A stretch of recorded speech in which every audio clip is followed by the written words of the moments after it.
հայ-ֆրանսիական հարաբերություններում ապակենտրոնացման համագործակցությունը իր յուրօրինակ տեղում ունի։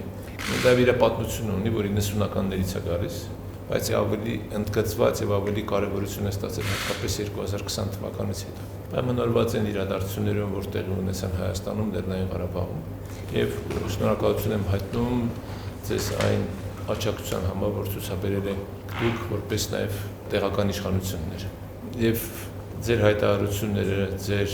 ընդունած որոշումները եւ հետագայում նաեւ կոնկրետ գործողությունները մեծ աջակցություն են եղել եւ դրանք նպաստում են նաեւ որպեսզի մենք կարողանանք այդ ծանր իրավիճակում եւ մենակ չզգալ եւ նաեւ իրականում կարողանալ օգնել հատկապես Լեռնային Ղարաբաղից Հայաստան բռնի տեղափոխված մեր հայրենակիցներին։ Մի ամենակարևոր կողմը երևի նաեւ որ այդ համագործակցության արդյունքում արդեն կան կոնկրետ գործեր, որոնք արդեն իրենց արդյունքն են տվել եւ դրանք Հայաստանի տարբեր մարզերում են։ Դրանք Սյունիքում են, դրանք Տավուշում են, դրանք Գեղարքունիքում են։ Տարբեր բնակավարներ են, գյուղատնտեսություն, առողջապահություն, կրթություն եւ ամենակարևորը նաեւ որ դրանք նպաստում են տեղում հենց տեղական իշխանության կարողությունների մեծացմանը։ Նորից շնորհակալություն եմ հայտնում եւ ուրախ եմ նաեւ ձեզ տեսնելու համար։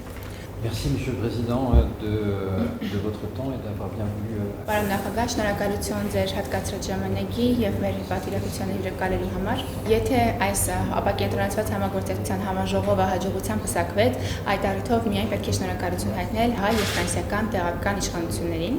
Եվ այսօր ձեզ այցելում է հենց այդ տեղական ինքնակառավարման մարմինների ներկայացուցիչներից բաղկացած պատվիրակություն։ De ces collectivités